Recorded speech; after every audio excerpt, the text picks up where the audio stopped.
First of all, thanks for having us, uXchange.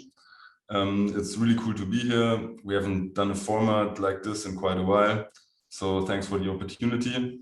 And of course, thanks to everyone who tuned in after work, most likely, to listen to us.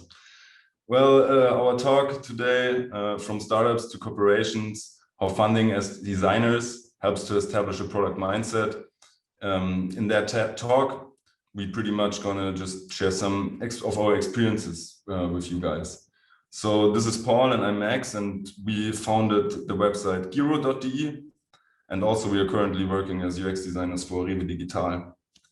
And yeah, we just want to reflect on some of the work we did as a startup on how that affected our work in a bigger organization. Well, also when I did this talk, sort of the first idea about it I had when I noticed that in this meetup format here at the uXchange, there are always a lot of career starters or newbies to the field of UX. So we just want to tell you a bit about our experience as founding designers, how that helped us to dive deep into UX work. And then maybe, or hopefully, you can learn about how founding can get you started with UX as well. And then also, we want to dive a bit more deeper into what we did. Well, first of all, the general mindset of non-designers still up until this day is often designers make things look nice. And definitely, if you're going to talk to any designer out there, no matter the profession of design, they're going to see it completely different. Well, our understanding as the UX designer is that we craft innovative, scalable digital products for our users. And doing that, we most likely work in like a tech firm or in the tech industry. And doing that, it's highly likely that we work in an agile team, which is rather big, where everyone has their unique roles and a lot of professions come together. And this talk also should be about how one can make an impact as a designer in that setup.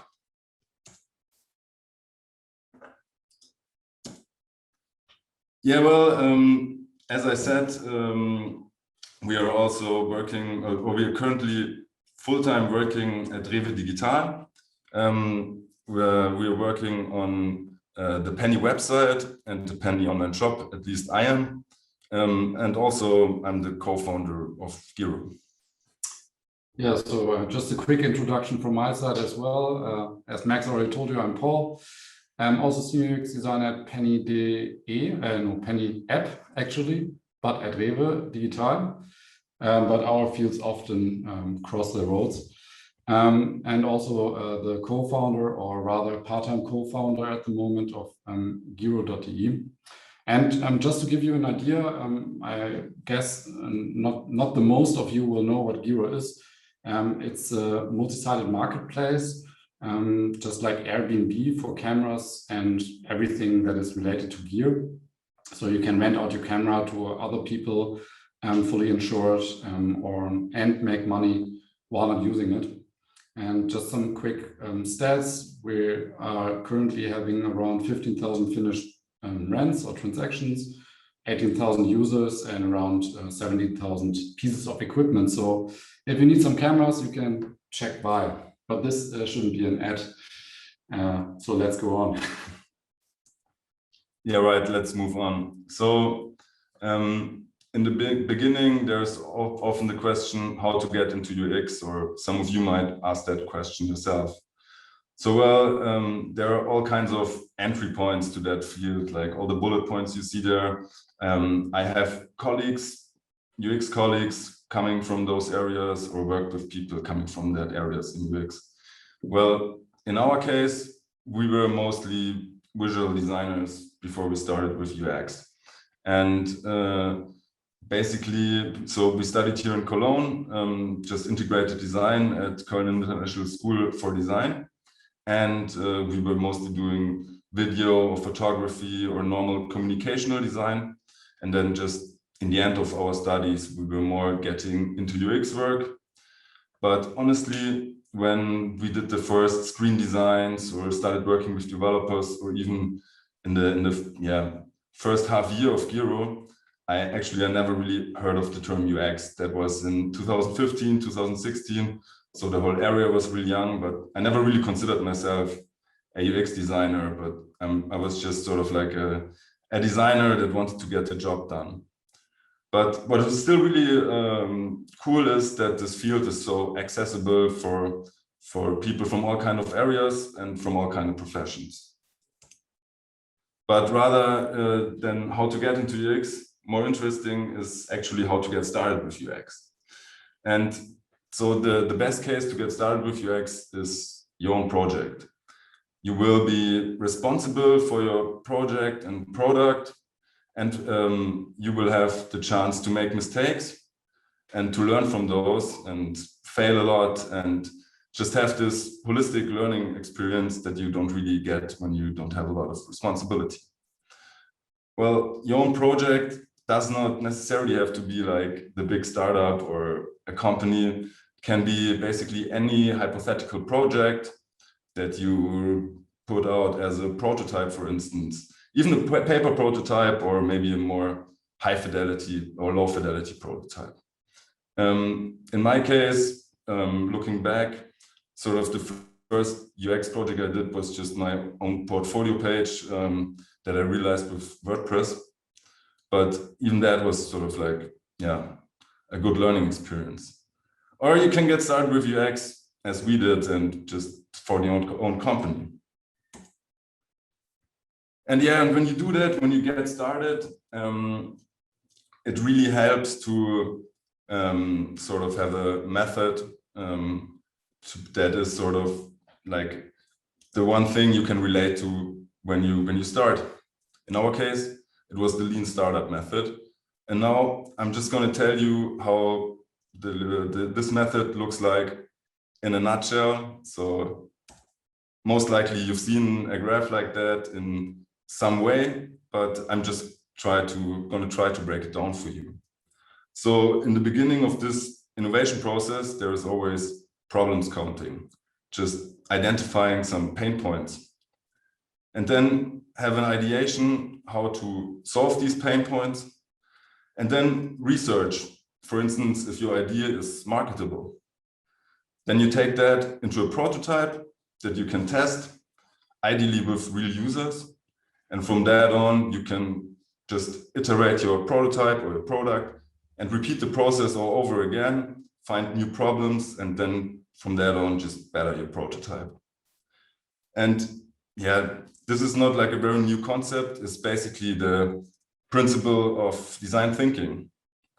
But for me to understand this process just helped me a lot throughout my career. Because it's, from my perspective, sort of the underlying magic of most of design thinking initiatives or service design workshops, for instance.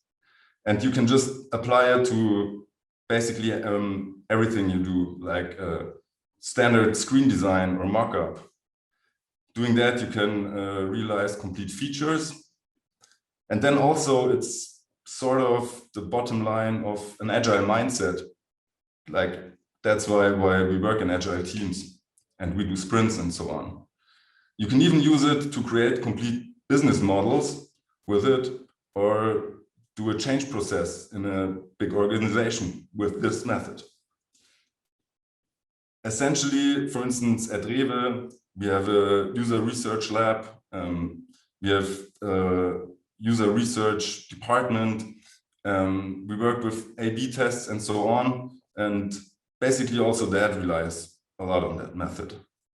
So in the end, this method, if you follow it or sort of do it by heart as I do, it can be an enabler for user centricity, but at the same time, an enabler to achieve the corporate goals, and just pretty much an enabler for innovation.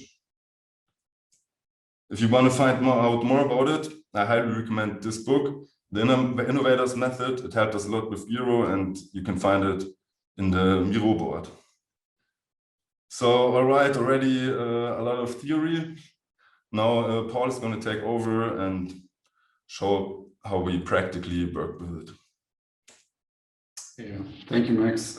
So there's one more slide in theory. Sorry about that. So MVPs are essentially one of the main ideas of the lean process Max just described. And I'm pretty sure most of you guys have already heard about this term and probably worked with it. So the minimum viable product, the MVP, is basically or describes a product or a feature that can survive by its own. And that's really the core of that idea. It's also that you can go live with this feature or product, which really fulfills one purpose or solves one pain point. And you don't really have to have like a perfect feature. You shouldn't be afraid to go out with a product that might not be the most beautiful, can be buggy, or in our case has been a lot buggy a lot, and wasn't really that, or was a little broken maybe, but it helped us a lot because, and that's really the core of the MVP, you get real user feedback with minimum use resources. In our case, we didn't have to spend a lot of money or dev kappa on bringing out our product, and we wanted to know how our users really use this. And afterwards, you always have the opportunity to iterate it, or in case you find out it doesn't work at all, you can still pivot your idea and go another direction, but you didn't waste a lot of time. And yeah, one key learning we took from Heere, as I just mentioned, we often went, or we always go out with MVPs. Users are capable of suffering a little bit if they really want to use your service or need your service. So of course, we want always to deliver the best UX for our users, but going live with our product as fast as possible actually already gives the user value quickly. And that's the main goal of the feature and helps you the most. So now going a little bit into the Heere part and maybe have some examples of what I just told you. This is our current website, yeah, at the moment. And I'm gonna just yeah, have a brief overview of the evolution from our proof of concept to our automated multi-sided marketplace that it is today. And also how we pretty quickly got confronted with reality. Yeah, so let's go. Yeah, here you see our very first website. It had one only functionality, and that was to sign up. So this was really our first version. Of course, we had like a million ideas what this website could do, and we had listed them all on there. But the very first step of any product or feature or even idea is find out, does anyone even need this, what I'm trying to sell? And more importantly, will anyone really pay money for it? And in that case, you always have to differentiate between, okay, friends and family telling you, okay, this service is great and I would use it and I would pay money for it. And of course, like really random users that just find your idea on the internet and sign up for it. So maybe the key learning from this is don't hide your idea. Talk to as many people as you can. Also, not just like for a startup idea, but also for a feature idea or anything. And one of the easiest approaches for a digital service, of course, in our case, was to set up a landing page, or for any other feature, you can do opinion polls, etc. The most important thing, though, is to define your KPI. So when is this? When is the goal reached so you can iterate again? In our case, for example, it was we needed 500 signups, and then we will go with the next iteration. And we got our 500 signups, and we went on to our next iteration. On the right side, you can see our microservice minimap at that time. It was like really an MVP with the core functionality. It's on the left side, you can see what it looked like. So it was still in beta, and beta is always a nice excuse for pushing out a MVP that's not really nice or buggy. You can also always excuse it with that. So went out with this MVP which had really like the most crucial features. For example, logging in, creating an offer, searching for an offer, and requesting an offer. Yeah, we released it. And at that time, we kind of quickly jumped out of the role of the designer and developers and POs into the marketers and growth hackers, if you want, and try to get that idea out there again. And of course, we attracted a lot of users, luckily.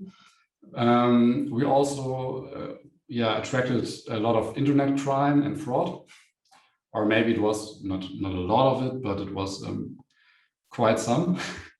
So all of this and of course the other qualitative and quantitative feedback and insights we got from our users led to a few new iterations from there.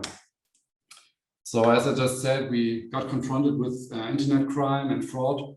We were kind of at the edge, tried to put out some fires, and we iterated to the direction of a secure marketplace. Since we found out, okay, one of our key components of our platform should be security, which is probably the second talk about as well, which I just noticed, which is a nice bridge. Anyway, so another key characteristic of a UX designer should be adapting to new situations, right? So as I just said, the one new aspect we want to go to is safety and security. So this meant we had to make new features in that sense. For example, we implemented an onboarding at the beginning of the site where you had to enter your ID and bank account informations that then got verified by an external service. Our whole payment system, right, which was done completely manual before, now was taken over by an e-wallet system to handle everything concerning payments. And we had something like digital handover and return protocols for when people bring back equipment and so on and so forth. So the point I just want to make is these cases, like these security cases, for example, are really hard to plan for in advance. And you don't really know exactly what you will need. So by going out with the MVP, which I just showed you in the slide before, we now knew, okay, we need to make this safer and secure. We need to have those features because people want them. And we could quickly iterate into that direction. And afterwards, until this day, we obviously had some more sprints. This is our kind of feature map at the moment, our microservices. We expanded a lot into features like a new ranking algorithm, an automated invoicing and insurance system, and a fraud protection algorithm, and a lot of sprints, and try to sharpen and shape our core functionality. But really the most important takeaway from this is to ship your product as fast as possible to get real customer feedback and be able to iterate from there. Yeah, just also for me really cool to revisit this and to see how this project evolved from just like maybe a sign up button to this many services it's today, and still funny to think of it as still being an MVP that is probably never going to be finished, but well, that's just how it is.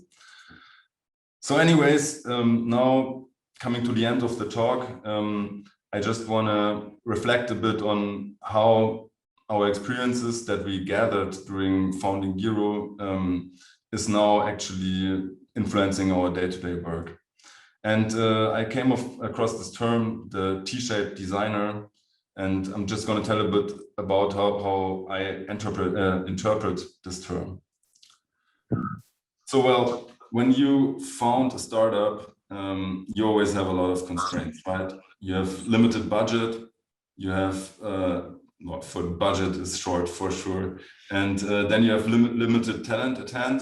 So it's probably just you and your co-founders in the beginning, and you don't really have any money to pay like a real developer or so. And of course, you have limited time that you want to use to get to the market as quick as possible.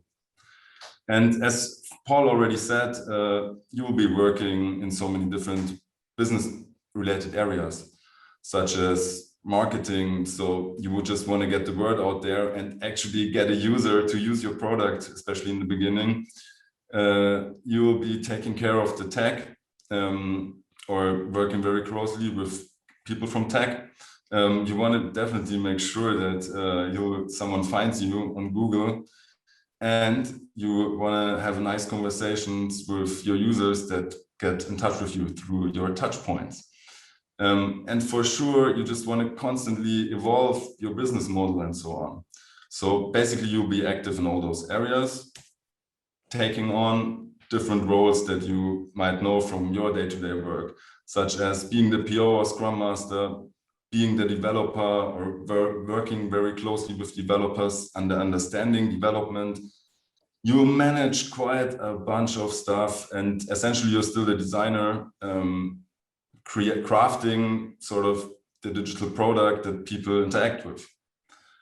And when you look at all those bullet points here, and you're in the role of a founder, you realize that all those different bullet points factor in on the product and therefore sort of create the UX.